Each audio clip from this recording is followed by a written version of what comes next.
Leicester Till I Die podcasts on the Apple iTunes, Spotify, Google, Anchor, and all podcast platforms. You are watching Leicester Till I Die TV with Chris and Chumps. YouTube, Facebook, Twitter, Instagram, and Pinterest. All you need for everything Leicester City FC. It's Leicester Till I Die TV. Strap yourself in, because we're set up, switched on, and ready to go.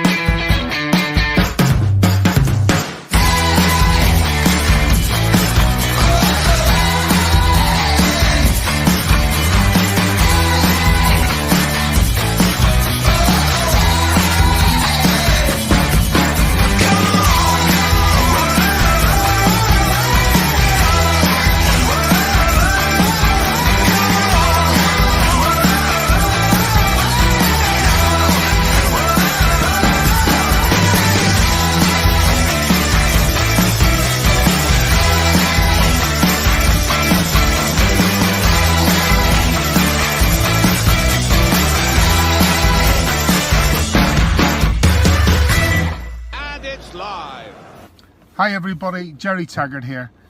Now be sure to watch Chris and Leicester Till I Die TV by subscribing on YouTube and following them on social media for all the latest Leicester City news and information. Come on you foxes!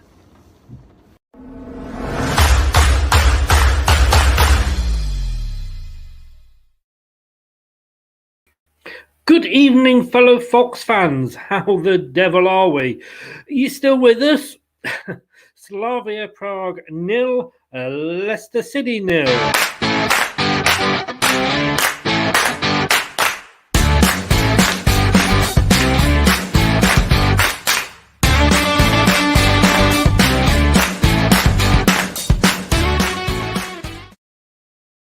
Sometimes they say a picture can paint 1,000 words. I guess the modern version of that these days is a gift. A gift can say 1,000 words.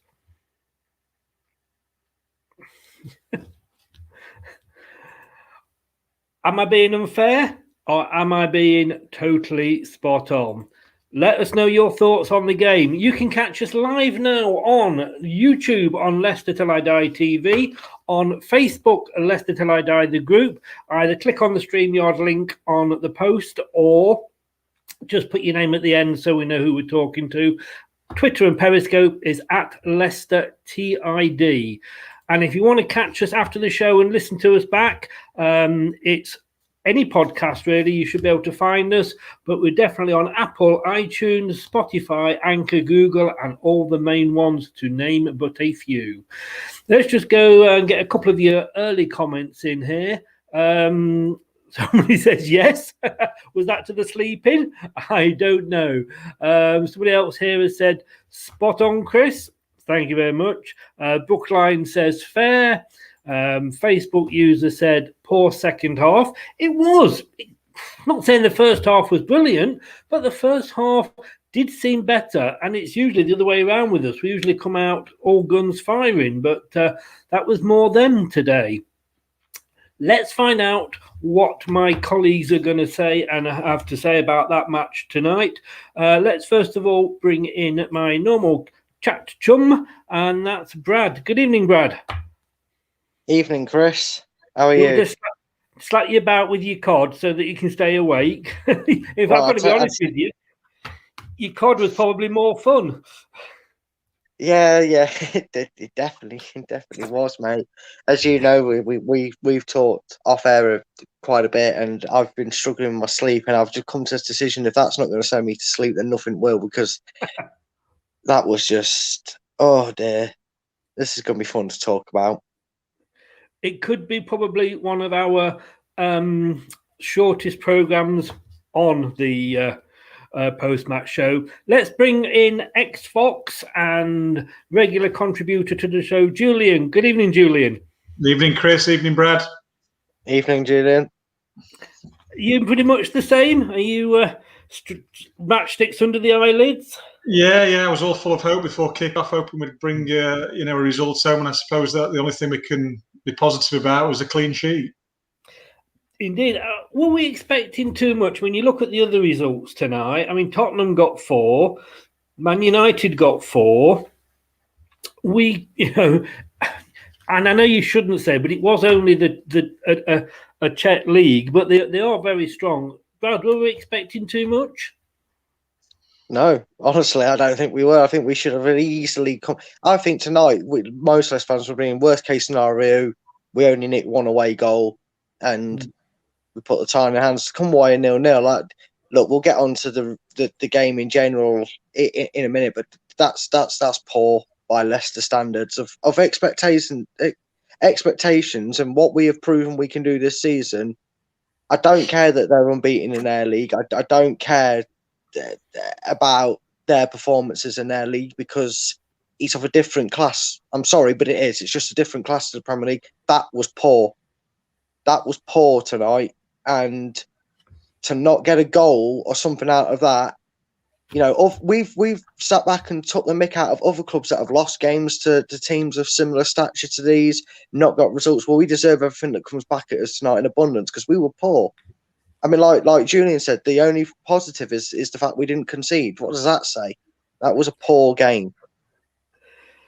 Julian. I was going to say, Brad, news at 10, Leicester till I die. Julian, would you agree with all of that? Yeah, I was quite surprised, to be honest. I mean, I thought that we'd start quite cagily and feel our way into the game, find out the opponents, and then work out how we could best get at them. But it was quite open from the off. Brighton had that early chance, and they went straight back down the other end and had the corner. And I thought that was a bit weird that we started. It was quite open. It was a bit end-to-end stuff, and it felt like 2 boxers just going hell for leather when one of them needed to calm down and work out how to beat the opponent. And I thought that should have been us. We never really got a foothold in the game at any point in the 90 minutes, which again is strange for us. We've got so many players in that first team that are very calm and on the ball, very good on the ball, and we didn't really show that we had any of those qualities or capabilities right throughout the match. It was quite a surprise, to be honest, watching it. I've got to stay with you, Julian, because I want to ask you about this. I mean, there was the comments about who ate all the pies our goalie did before the game. Although I think that was, how I remember, was some non-league goalkeeper that was sponsored by Greggs. But that's going to fire Casper up. But when you walk out and you see this on the stands, Slavia Prague fox hunting, as a player, how does that make you feel when you walk out and see that? If I'd have walked out and saw that, I would have absolutely loved it because I would have been wanting 100% to ram those words right down the back of their throats. And that would have just driven me, not in a bad way, in a good way. That would have made me want to get on top of them, to beat my opponent, to get that goal ahead, to start taking the mickey out of their players, to be chatting to them all game. It would have really, really fired me up in the most positive way. It really would. I love stuff like that. I used to love playing away from home because you had all the Barmy fans singing non-stop for 90 minutes. You were up against it when that first time we came into the Premier League, backs against the walls, a lot of away games. The atmospheres like that were fantastic. And that would have been, red rag to a bull for me. I thought it was fantastic. Brad, that's like the manager's team talk done for him almost, isn't it? Yeah, pretty much, Julian. You could have been there tonight. They might have fired a rocket up the backside to that sort of speech.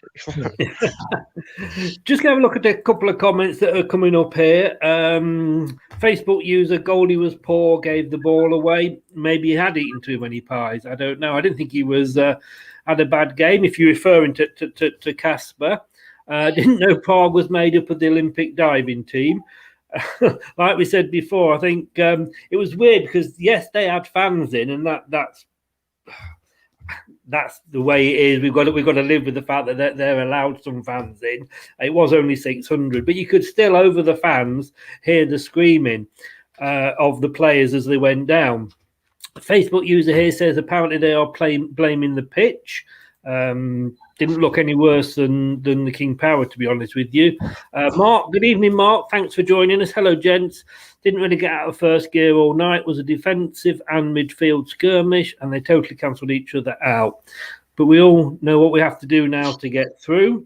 We do indeed. And Brookline here, I will restate the 2021 tournament axiom: strong start, weak finish, weak start, strong finish. Fair point. Brad, I know you probably were going to disagree with me on this one because we spoke briefly before we went live. I thought it was a better first half than it was second. And usually for Leicester, we have a better second half, but they almost out-Leicestered us, if you like, because they came out all guns firing in that second half. No, I mean, first of all, you're right. That second half was worse than the first half, which was some mean feat to be worse than the first half, because after the first 10, 15 minutes, not a lot happened. Let's face it. I think what infuriated me is exactly what you've just said. You've hit the nail on the head. When we've lost or had a bad spell in the league this season and conceded a goal, it's been when we've ironically sat here and gone, well, when they did that, they out-Leicestered us. And for the first, I think, 10, 15, maybe even 20 minutes out of the second half, I don't remember us touching the ball. It was all Prague. And that was the thing that was most disappointed me tonight is they must have gone in that change rooms at half-time laughing, going, we got away with that. How the hell of joint second in the Premier League, and that's the best they've got to offer? Because let's not kid ourselves, it wasn't a weak side. It wasn't like we played players that we don't know how good they are. And they came in and going, sod it, lads, go at them. If I was their gaffer, I'd have gone, forget it, lads, just go at them. Forget this defensive plan, let's go at them, because if that's the best they've got to offer in the first 45 minutes, we might as well go at them. And that's exactly what they did. And that's why they controlled most of that second half. I mean, Julian, we started that first half, I thought, first 10 minutes, very, very well. And we had some really good sort of chances early on, but it did kind of dwindle. Was there some tired legs out there, do you think? Because it was a strong team. Yeah, I mean, we were a strong team. I don't agree with the tired leg, the fit athletes, to be honest with you. I mean, we did start well, but like I said, I still felt it was a bit frantic, and they had a couple of chances. They seemed to overload the back post when it was a diagonal or a switch. He had a couple of sort of free headers and moments that, with a bit of better quality from the person receiving the ball, might have put us in a bit more danger. But I thought the first half, if I'm honest, was quite even, but not in a great way, because I don't think either team really put the foot on the ball. It was different the second half, but that was just sort of a bit end to end. We got the ball, we're going forward. They got the ball, they went forward. A few chances far in between. I agree with Brad. Like, the thing that annoyed me most about the game is, in any game, whether you're up against it, whether you're the team on top, you nearly always have, or should always have, a spell in the game. You see FA Cup games with teams, 2 divisions below, they'll have a 15-minute spell where they're actually on top, and the other team maybe having a rest, or whatever it is, and we didn't even have that tonight. There was a little bit of a momentum change when I thought the subs came on second half, but whether that just unsettled Prague or not, but Prague did come out so quickly second half and literally dominated it. We didn't have a kick. We were struggling. We couldn't keep hold of the ball. And like I say, that changed slightly when the subs come on, but not significantly. And again, like I said, at no point were we foot on the ball, a bit of control, a bit of dictatorship in the game. And that very, very disappointing. As Brad said, with all due respect to, their league, we're second in the Premier League, which is the biggest and toughest league in the world. So we should have done a lot better, I thought. Brad, I mean, when you look at our recent performances, we are unbeaten, sometimes the result belies the performance. And when you look at, the Wolves game certainly was not a good performance, but we came away with a point. Brighton was again a poor performance, I felt, but we got lucky and we scored the goal in the 90th, first minute, whatever. That's all that matters. Liverpool, up until just getting the goal, again, wasn't a brilliant performance. Are the performances starting to worry you at all? Not so much yet. They're not exactly worrying, because after that first 10 minutes, I did a bit of quick maths. Someone might know that in the comment when I say quick maths like that. And I realised that obviously over 2 ties, the bare minimum you're going to get is if I've done it right, it's 180 minutes. And after that first 10 minutes, I said I would say there's 170 minutes left of these two ties against Slavia Prague, and they're not scoring. If they score against us, it's embarrassing because they did not look like scoring after that first 10 minutes. I don't think we're looking bad on a defensive structural side. Maybe we had, entwined with Vardy's injury, we had the tired legs, and I agree with you, and I don't really like that as an excuse. But with the injuries, the multiple injuries we'd suffered through our midfield and defence, we noticed just before, these players started to come back that they would looked a bit leggy. We go back 5 or 6, probably even longer than that, weeks ago, when we started saying maybe Fuchs has played more than he should be because it was taking his toll on him, and we were saying that he's done a good job, but we need to get someone in there to cover while we had these injuries. And maybe it's a mixture of players coming back, players blowing thin air, blowing through the lungs and everything, just not having enough about them to do it. I don't know. I agree with Julian on the fact that class league, class facilities, big wage, these players should be able to handle 2 games and win a week without thinking about it. But what worries me a bit is, and we've brought this up before, is we kind of got figured out a little bit on how we do things. And when Leicester get figured out, they go through a 6 to 8 week period where the results don't quite go the way. Like you said, Brighton in effect was 0-0 until the very, very last kick of the game. Tonight was disappointing. Wolves was disappointing, and we've got away with it. But it's one of them things that it doesn't concern me until it starts going wrong. If we play Villa like that tonight, I'll be concerned because we will get battered. There's no ifs, ands, or buts. If that's a performance we put up against a side like Villa, and for the next 2 or 3 weeks in the league, we will get overturned. Then I'll worry. Right now, I'm a little bit thinking it's in the back of my mind, but it's not an over concern right now. Julian, talking of the defence and as a defender, young Luke Thomas, he looked good again. He got the nod because a few of us thought it might be Fuchs because of with the experience. He seems to be developing a really good understanding with Harvey Barnes. They had some good interplay between them tonight. He did, and it's not just a football thing. I think the 2 youngish lads, they probably get on really well in the changing room, and you could see that on the pitch. Like you say, they interchanged really well. They were offering support. If Barnes went wide, Thomas came inside, and vice versa. And it looks like potentially, a really future, good partnership if you can keep those 2 guys together. And I've always said my frustrations about him not getting more game time, and I was delighted to see the team announcement tonight, and that he was starting. And I think he had 1 or 2 sort of moments, but other than that, I thought he did excellently, covered ground well, and he was up against a really good, good player. I thought a strong opponent for someone so young, and I thought he dealt with him admirably. So yeah, real positive there. And I thought Barnes tonight was the thorn in the side and probably the most likely person to unlock or create anything. And I think we should have been ramming that ball down his neck just to give him every opportunity to do that.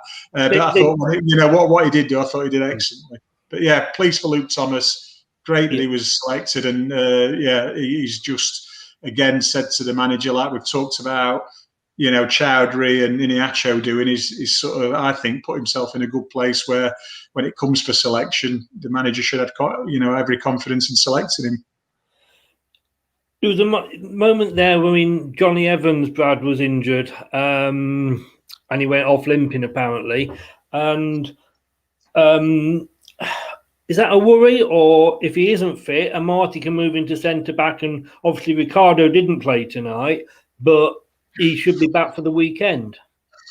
Yeah, it's always a worry when someone of that quality is missing from your squad, regardless of the back you've got. And we've already been proving this season that he can do a job there, Marty. But obviously, you're just more assured when it's someone like Evans in your back line, whether it's Soyuncu, Fofana that's with him. If Evans is there, you just feel a bit more relaxed. And it's not the first time. It's been the last 3 or 4 weeks we've noticed when it gets into the last knock into the game. He seems to struggle a bit. He seems to tire. He seems to pull up a bit, you know, and it's not something that's gone unnoticed. And unfortunately for us, you know, we've kind of had to go, sorry, mate, we can't bring you off because I've got no one else on the bench. They're either all in the Leicester Royal Infirmary or the treatment room, or they're just, you know, they're concentrating on under 23s or under 18s at this rate. That's how spare we are at the back. But it is a concern. But I think the idea was tonight, this obviously didn't come off, was to do what United and Tottenham have done, which was bury this leg in one go, so that we could rest these players when the second leg comes around, and then the likes of Vardy, Evans, and that maybe could have come off and got themselves an early rest ahead of Villa at the weekend. But it's something we'll be concerned about when these players are available back if he gets injured.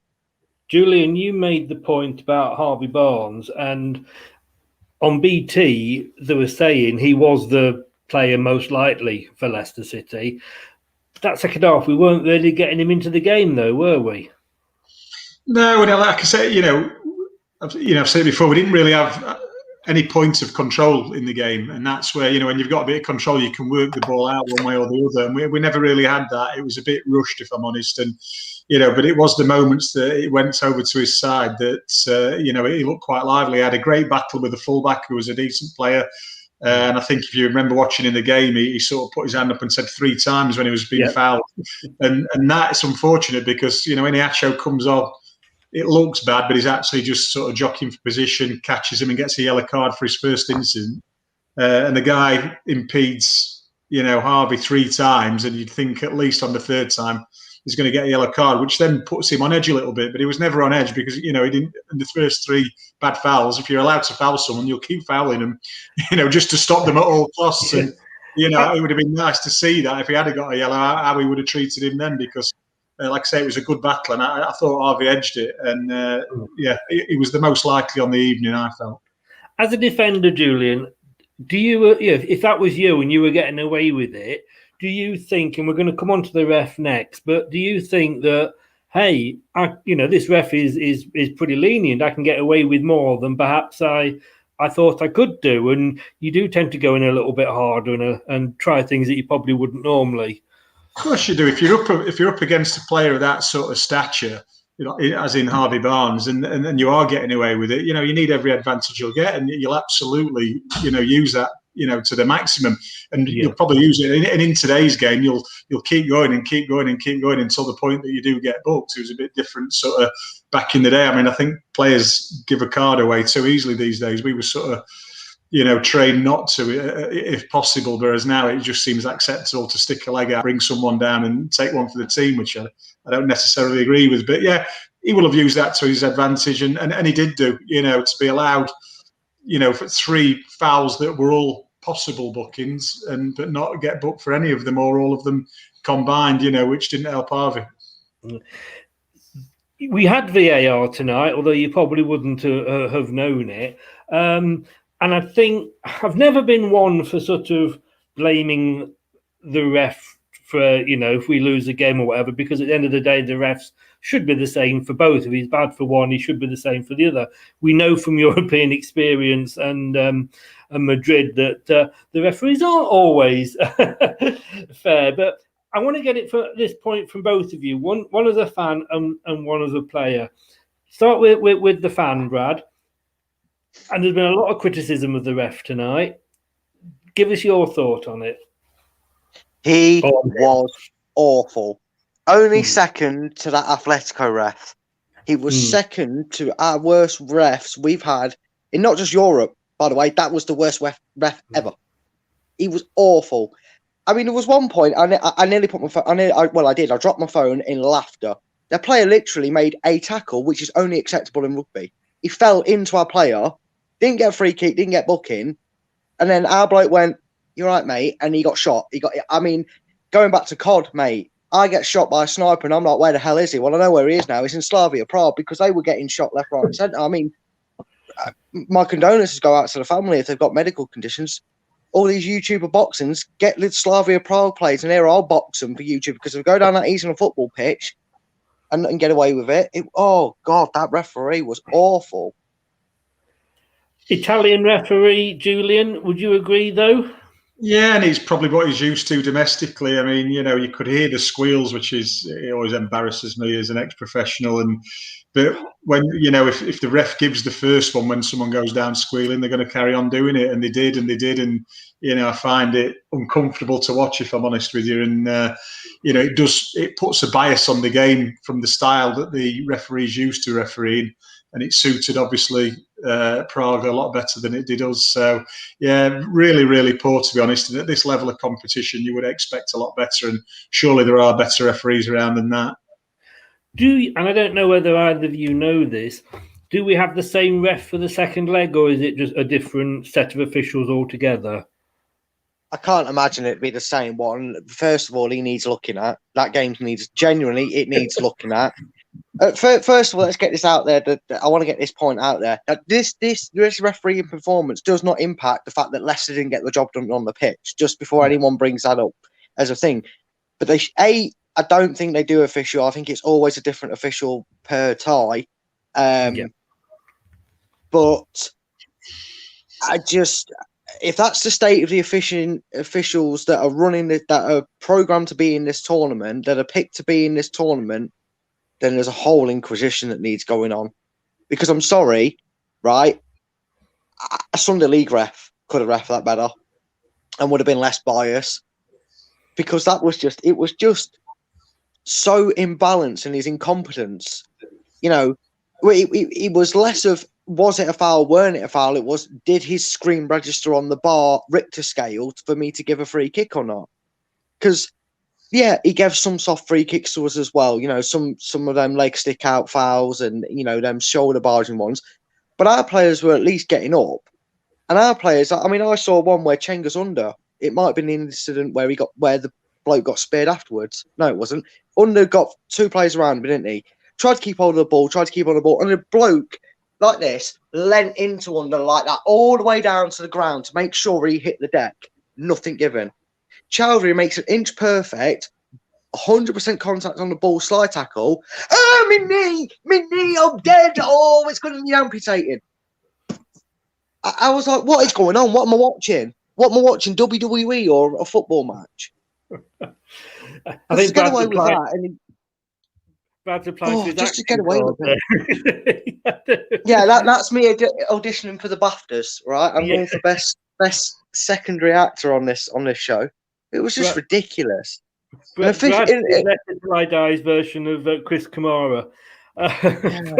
We get. I agree totally. And even Steve McManaman, and again, he was building Leicester up very good. He was very supportive as left. I know a lot of people don't like him as a commentator, but he made this exact same point, probably not quite as in the manner of dance, but he made the same point on the telly about that particular two incidences.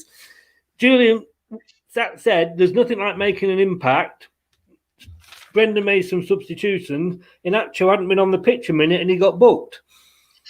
Yeah, you can see both sides. It's quite natural, not so much these days, but back in the day, you put your arms up to protect yourself, to, push the player away, just to provide yourself with some space. You're holding him off, then knowing you can have the ball to feet or to your chest, and it's in his face, and obviously the guy goes down like he's been shot, and the referee straight away. Again, I thought it was a poor decision, especially as he'd literally just come onto the pitch. So. And that puts him on the edge then, he can't put another foot wrong for the rest of the game. And you bring on a sub for a positive reason. Thought he did okay when he came on, but obviously then he probably can't be as aggressive as he would have wanted to be, or Brendan would have wanted him to be. So, it put us put Inacho on a back foot a little bit, but I don't think it had much more effect on the game. But yeah, a bit daft really, to be honest, by the ref. Brad, we've got to really hope nothing happens. Excuse me, but that last drink of water went down the wrong way, and it is water, I promise you. But Brad, got to hope that Vardy isn't going to get injured at all, because we've got no Perez, and now for the next leg, we've got no Inacho. I'm just going to take myself out of here while I have a good cough. So you reply to that, Brad, while I go and die in the background. Yeah, I will do. Yeah, I mean, obviously it's not brilliant to get a yellow card like that, and I mean, I don't know what the referee's thinking there, Julian. I mean, you as a player, I mean, I know he has a little look at him, but he's only looking where he is, see what he is.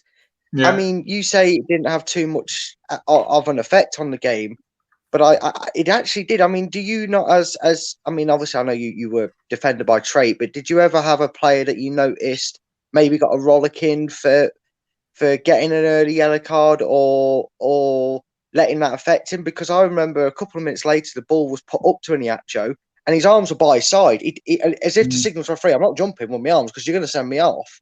Yeah. You know, did you ever feel that the impact that can have on a player, whether like yourself, maybe not fully committing the way you would intend to if you weren't on a booking for a foul? Is it something that can affect you a little bit? It could on the more rasher things, but I think again it was harder to get a yellow card in our day. We used to talk to. Well, I used to talk to the ref all the time, get him on my side. Well done, ref, great decision, ref. Oh, I think you missed that one, ref, and talking to other games and get that. And I got away with murder sometimes. But when you did get booked, the ref then in those days would be aware I've booked him, and he would probably give you a little bit more leniency than he perhaps would if you weren't booked. Whereas now it's sort of black and white. You're booked and then you trip a player over and it's bush. You're off straight away. There was a bit more common sense, I think, back in the day than there is now. And it's difficult for the refs actually, because if it's deemed a bookable offence, why didn't you send him off? You can't really say, well, I was using common sense because I'd already given him a yellow. Whereas that was acceptable, 20 years ago, and unfortunately it's not now, and that's why, like that for me, that's why I don't understand why players do give up that first card so easily sometimes. I mean, guys, I think I'm back. Overall, I mean, we mentioned this at the get-go at the start. We haven't conceded. We didn't score, which is a shame, but we didn't concede. But we've got to be careful because the away goals are counting double. We have to win. A draw's not going to be good enough. We're not going to go through with a draw with away goals or anything like that. We have to go out and win. We've, as I say, only got Jamie Vardy now up front. It's going to be a really tough game, isn't it, Brad? Yeah, and I'll be honest with you, the away goals never sat right with me. I don't understand why a team gets such praise and commodity for getting one away goal, because you could argue that as a home side that they've done a job keeping us out, and like you said, a 1-1 draw knocks us out. Which is that really fair? If you're only both good enough to get a draw, you've never seen that in the FA Cup, have you? It's the only ever time I've ever heard an away goal ruling count since the days of the League Cup when they used to have it, and that baffled me then growing up. I didn't understand how you could win ties on a away leg, because if you lose the first leg 3-1, then the home team surely did the better job. You know what I mean? But if they then go at home and win 2-0, they'll go through because they got an away goal. It's like, but you lost 3-1. Surely you don't deserve. But besides that, we know what we're up against. We know what we got to have to do, and we need to knock that performance up 10, 20, 30 times better than what it was to get through, and make sure the away goal was not in the equation in the second leg. You'll remember away goals working in our favour in the League Cup, won't you, Julian? Absolutely. I mean, thank God for away goals winning. I know. It was Wimbledon, was it? Did the same happen against Villa as well in a semi? I just remember the Wimbledon one. It was glorious night. Yeah. Simon Grayson. Yeah, absolutely great night. But Julian, I mean, we're saying this, and we are saying our performance wasn't great, and I'm not arguing with that, and you'll see from Alan Bennett's ratings his thoughts in a moment. But it was August 2018 when this team last lost a home league game. They've lost, I think, 5 since then, I think it is, but they've all been in European ties, and a couple of those have been to people like Inter Milan and Barcelona. It was never going to be easy. Are we sort of looking at the performance saying, like, in a way, I'll stick with Julian on this one, in a way, it wasn't as bad maybe as we are making out? No, I mean, and I think obviously they're the better team in in their league, and they've got the confidence of that, and to come into the game knowing that we're such a good Premier League side probably means that they've done the homework and they've fancied the chances. They've worked hard. They've stopped us doing what we do best, and they've got the right result. But I think for us now, I think we're in a good position because however much homework you did on Prague, you're watching them play in a league where the style of football is slightly different to ours. If we watch a Spanish team and they're playing Spanish teams, the style's different. There's no two ways about it. Italy the same, France the same. So we've watched and analysed and thought, these are the strong points. This is how they play. But they're coping with a different kind of opponent to what we are. Now, there shouldn't be any surprises because we've had 90 minutes on the pitch with them. We've known how they've defended against us, how they've attacked against us, and the general 90 minutes of play. So there aren't any more surprises to be had. So I would like to think that, having played the game tonight, walked off the pitch, obviously they'll be analysing it a lot, especially nearer the time and when they're working up to it. And you would like to think then we get it tactically probably better than we did tonight. Brad, does it look worse because, like I said earlier, Tottenham stuck 4 past their opponents, Man United did the same? Oh, obviously, it always looks worse. And especially when you're thinking, even if we'd have got 2-0 and we'd have, I think what's annoyed is not just our performance, because our performance wasn't brilliant. We didn't get them, we didn't go at them as much as we should have. But when we've played in Europe before, and I remember the 3-3 draw earlier in this competition and games gone by when we were in the Champions League and things like that. And I thought, yeah, we got more comfortable results and yeah, we came out with the wins and we played teams with similar stats. They were top of their league in their country. They hadn't lost many games. They were hard to beat and all this. And we all came out of it going, well, we always had a lot of people that came out when we beat them going, yeah, well, they're only in this league. It was convenient that they're only in that league.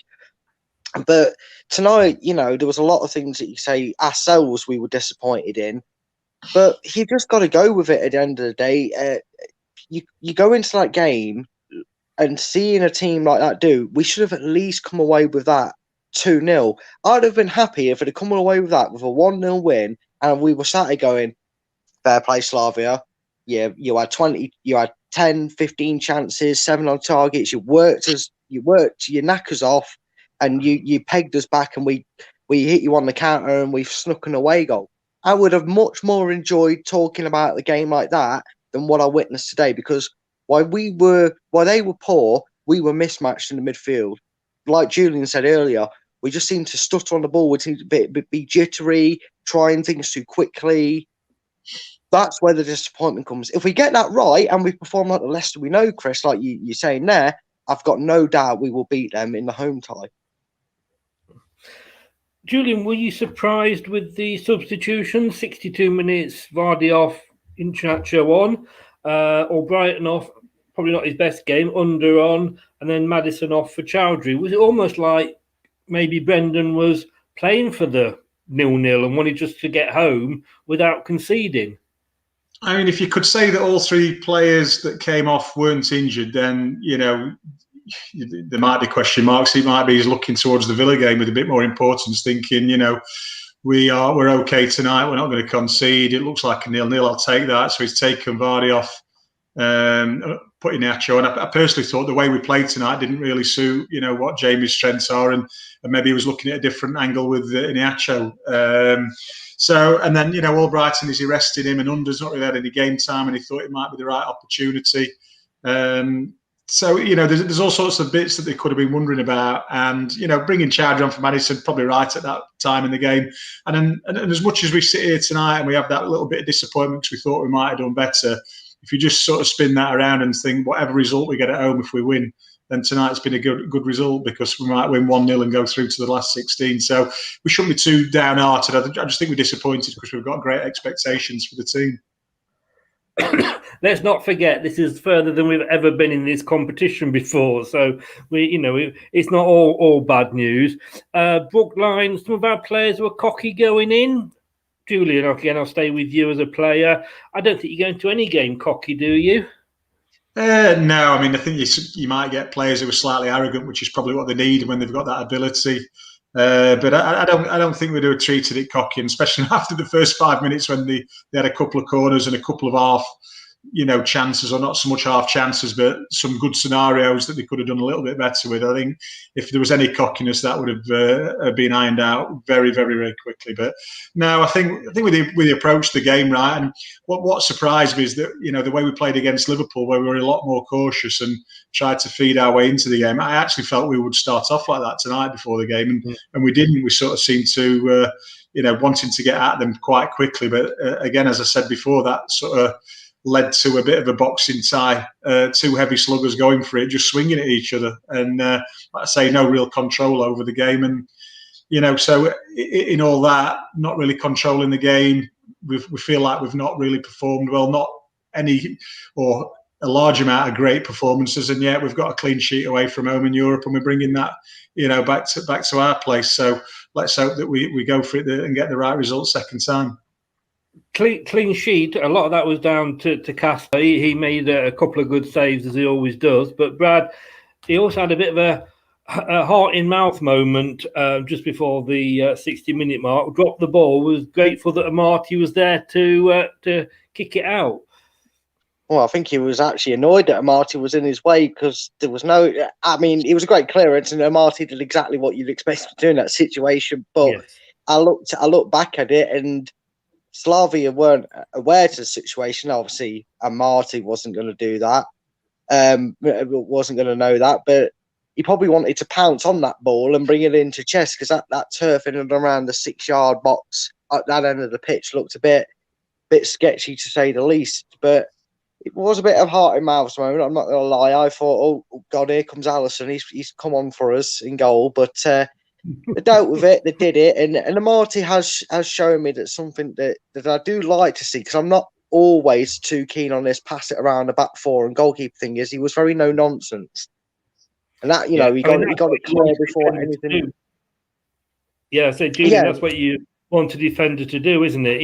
In that situation, don't wait for a shout, just stick it in Rowe's head. Yeah, I mean, your instincts there, just kick it. It drops. He's probably not aware of exactly what's around him. There's a lot of players in the box. You would never, ever think twice. It's just a case of as far and as high as I can get it, and let's squeeze out, get the lines out, and go and press the ball when it drops. So, no, I thought he did well in that instance, and I thought he had a decent game as well. Brilliant. Well, we're going to come on in a second to both of your choices for man of the match and your team and manager ratings, but just a little bit of a clue here as to maybe who Alan has gone for. What do you enjoy most about being a Premier League footballer? Yeah. Mirror, mirror on the wall, is this not the most perfect kingdom of them all?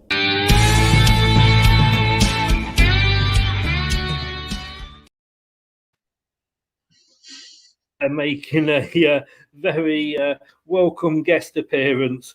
Couldn't get Jesus today, Brad. Sorry, so we had to go for Lord Farquhar. But let's have a look at Alan and see what he's gone for there. Obviously, Soyuncu, and I thought he had a good match at centre back. He's given the manager 6, and he's given the team 6. Brad, first of all, agree, disagree? There's not really much I can disagree on. It was one of them performances tonight. It warrants a 6. It doesn't warrant anything lower, because that'd be too harsh. As harsh and as critical as we've been, but that's, like Julian said, that's just because of expectancy we carry as fans and as former players and what have you. That's what we carry as expectations. But yeah, 6 was fair, and go re-emphasising the point again that it's nice to see our defence looking a bit stronger, and as brilliant, phenomenal would be the best word to describe as Fofana's been, and having Evans there, sometimes it is just reassuring when you've got a team like this that come at you and might catch you cold, just to have Mr. No Nonsense, and that's exactly what Soyuncu is. None of this fancy flicky dicky. Pass it around, it's out you go, see you later, thou shall not pass. And yeah, man of the match for me. In a below par performance, he's man of the match. Is that, Julian, is that a technical football term, flicky dicky? It's not one I've heard for some time. I think Marty might have mentioned that a few times back in my day. I think that's Brad going off on another thing completely there. Soyuncu, man of the match for you? No, I thought he did really, really well. I said, like, against Liverpool, he started on the front foot, and he did tonight. I think he's one of those defenders who really likes to get in an intercept rather than sit off. He's very, very positive in his the way he marks players and the way he tries to read the game. And I thought he really did well. For me, I just thought Harvey Barnes was the one that, as I'm watching a game that wasn't fantastic, he was like, the bright spark that may have turned the game from us. And I think, unfortunately, like I said earlier, didn't get the ball enough. But I thought when he did, he had a great battle with the fullback, and I thought he came out on top of that. I just thought he was going to unlock the door at some point. Unfortunately, he didn't tonight. But I thought really put a good performance in, and he's gone from fringes to mainstream first team player for me. He's doing fantastic. Quick one before we finish from both of you then. Let's just see, there's a couple of comments coming up here. Soyuncu equals dream killer. Nacho did not deserve that card for those theatrics. We do know that their players did go down like they'd been shot. Quick one word answer from both of you. We've come away from the away leg 0-0, haven't conceded, haven't got the away goal though, but we are back at home, but there'll be no fans there, so whether that sort of will help or not. But can we win the tie overall? Because at the moment, technically, it is only half time. Brad, first of all, yes or no? Definitely. You're pinching Julian's word. Yeah, got you this now, Julian. And Julian? Yes, yeah. Yeah, I like it. You two are becoming a double act like the two Ronnies here. Getting to know each other. Brilliant. Guys, thank you very much. And it has been a pleasure as always. Thank you for coming on. And hopefully see you both at the weekend on Sunday for the after the Aston Villa game. Yeah, definitely. Yeah, it's been a pleasure coming on. Cheers, Julian, as well. Cheers, Brad. Thanks very much, Julian. Thanks very much, Brad. And we'll see you on Sunday. Take care now. Guys. Cheers. See you Sunday, guys. Bye. So thanks a lot to Julian. Only 25 years in Burnley coming out there. Facebook user here said, yes, we can be a different game at the King Power. Let us hope so. It's not over. It's not the end of the world. At the end of the day, we haven't lost. And it is only, as I say, half time. But we go again on Sunday against Aston Villa. I go again tomorrow night, 7 o'clock, the Opposition View show. And we'll have a chap. And Austin, honestly, I need a new set of teeth, I tell you. An Aston Villa fan will be coming on tomorrow night at 7 for the Opposition View show. Back to league action at the weekend. Thanks for joining us. Thanks for all your comments. Thanks for joining in. It's still only 9:30. It's early. It's nice to have an evening kickoff where you've still got some of the evening left afterwards. Take care, guys. Thanks very much for joining us. We will see you tomorrow night. All the best. Stay safe now. Leicester Till I Die podcasts on the Apple iTunes, Spotify, Google, Anchor, and all podcast platforms.